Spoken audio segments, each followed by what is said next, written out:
আলো ভ্রমর গুন গুন গুন ওই খোপায় গোজা ফুলে ফাগুনে আগুন লেগেছে ফাগুনে আগুন লেগেছে ফাগুনে আগুন লেগেছে ফাগুনে আগুন লেগেছে পলাশি জঙ্গলে রে। পুষ্পা টুয়ে বাঁকুড়ার অবদান কি অবাক হচ্ছেন? তাহলে শুনুন। বাঁকুড়া জেলার বড়জোড়া ব্লকের বেলিয়াতর গ্রামের কন্যা গেয়েছেন পুষ্পা টুয়ের গান। গানের নাম ফিলিংস। পুষ্পার ঝড়ে তোলপাড় সিনেমা প্রেমীরা। আর এই সিনেমাতে বাঁকুড়ার কিংবদন্তি লাল পাহাড়ির দেশে যায় স্রষ্টা ঝুমুরিয়া সুভাষ চক্রবর্তীর কন্যা অর্পিতা চক্রবর্তী একদম মুখ্য গায়িকা হিসেবে পুষ্পা টুয়ে বাংলা ডাবিংয়ের ফিলিংস গানটি গেয়েছেন। শ্রীজাত লেখা এবং বাঁকুড়ার কন্যা অর্পিতা চক্রবর্তী এবং তিমির বিশ্বাসের গাওয়া। সুর করেছেন দক্ষিণের সুপারহিট দেবীশ্রী প্রসাদ। ছোট থেকে অর্পিতা চক্রবর্তী বড় হয়েছেন তার বাবার আদর্শে। বাঁকুড়া জেলায় বেলিয়াতরে একদম বাঁকুড়ার গান শুনে এবং চর্চা করে বড় হয়েছেন তিনি। বাঁকুড়ার ভাদু, টুসু, বাউল লোকগীতি ভোরবেলার সংকীর্তন গেয়ে এবং শুনেই করেছেন রেওয়াজ। ছোট্ট অর্পিতা যখন বাবাকে সুর করে গান লিখে মঞ্চস্থ করতে দেখতেন তখন একটি সুপ্ত অনুপ্রেরণা পেতেন বলেই জানিয়েছেন তিনি। ছোট থেকেই নিজের ভালোবাসা থেকেই সঙ্গীত চর্চা করতেন তিনি। কলকাতার রবীন্দ্রভারতী থেকে লোক গান নিয়ে মাস্টার্স করেছেন অর্পিতা চক্রবর্তী। এরপরে ঝুমুর গান নিয়ে পিএইচডি করেছেন তিনি। পুষ্পা টুয়ে বাঁকুড়ার মেয়ের কণ্ঠ তাক লাগিয়ে দিয়েছে সকলকে। গায়িকা অর্পিতা চক্রবর্তী ঝুমুর গান নিয়ে পিএইচডি করার সময় ব্রাত্য ঝুমুর গানের সভ্য সমাজের জায়গা করে নেওয়ার অভিযানটাকেও স্টাডি করেছিলেন। সঙ্গীতের বিভিন্ন ধারা এবং লোকগীতি সম্পর্কে গভীর পড়াশোনা অর্পিতার। এরপরে কলকাতার মতো ইন্ডাস্ট্রিতে নিজের জায়গা তৈরি করা। শুধু এখানেই থেমে থাকা নয়, দক্ষিণের ব্লকবাস্টার কোটি কোটি টাকার পুষ্পা টু গোটা বাঁকুড়ার হয়ে একটি দাগ কেটে দিলেন তিনি। নমস্কার, আমি অর্পিতা। 5 ডিসেম্বর ওয়ার্ল্ড ওয়াইড প্রত্যেকটা সিনেমা হলে রিলিজ করে গেছে পুষ্পা টু।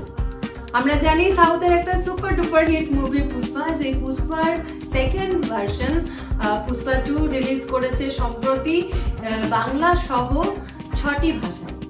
এবং আমার সৌভাগ্য হয়েছে এই পুষ্পা টু এর বাংলা ভার্সনে একটি গান গাওয়ার। গানটির নাম ফিলিংস। ফিলিংস অলরেডি রিলিজ করে গেছে টি সিরিজ বাংলার ইউটিউব চ্যানেলে। গানটি গেয়েছি আমি এবং তিমির বিশ্বাস এবং লিখেছেন শ্রীজাত। আর মিউজিক করেছেন সাউথের super hit music director composer DSP Devi Sri Prasad. DSP মানে একটা ধামাকা, আর ঠিক একই রকম ধামাকা রয়েছে এই ফিলিংয়ে। ইতিমধ্যে প্রচুর শুভেচ্ছা বার্তা আসছে, প্রচুর ভালো ভালো কমেন্টস পাচ্ছি। আর বিষয়টা খুবই সারপ্রাইজিং, কারণ আমি মূলত লোকগানের একজন শিল্পী। লোকগান নিয়ে আমার চর্চা, আমার বড় হওয়া, আমার বেড়ে ওঠা পশ্চিমবঙ্গের বাঁকুড়া জেলার বেলিয়াতর গ্রামে এবং একটি বিশেষ পরিমণ্ডলে আমার বড় হওয়া। যেহেতু আমি বাঁকুড়া লালমাটির ভূমিকন্যা, তাই বাঁকুড়ার ভাদু, টুসু, ঝুমুর, বাউল এবং ভোরবেলার সংকীর্তন যেমন আমি শুনে বড় হয়েছি, একইভাবে লাল পাহাড়ির দেশে যা খ্যাত স্রষ্টা গায়ক ঝুমুরিয়া সুভাষ চক্রবর্তী, উনি আমার বাবা। ঈশ্বরের কৃপায় এমন একজন মানুষের সন্তান হতে পেরে আমার গানটা তৈরি হয়েছে, ওইভাবেই আমার গান লিখে পাওয়া। আর যেহেতু এরকম একটা পরিবেশে বড় হয়েছি, বাবাকে দেখি ছোট থেকে গান লিখতে শুরু করতে এবং সেই গান মঞ্চস্থ করতে, তাই কোথাও যেন ওই জিনিসটা হয়তো আমাকে প্রভাবিত করেছে। আমি নিজে না চাইলেও আমি ছোটবেলা এইভাবে হয়তো ভাবিনি, বাট যত বড় হয়েছি তত বিষয়টার মধ্যে যেন আরো বেশি জড়িয়েছি।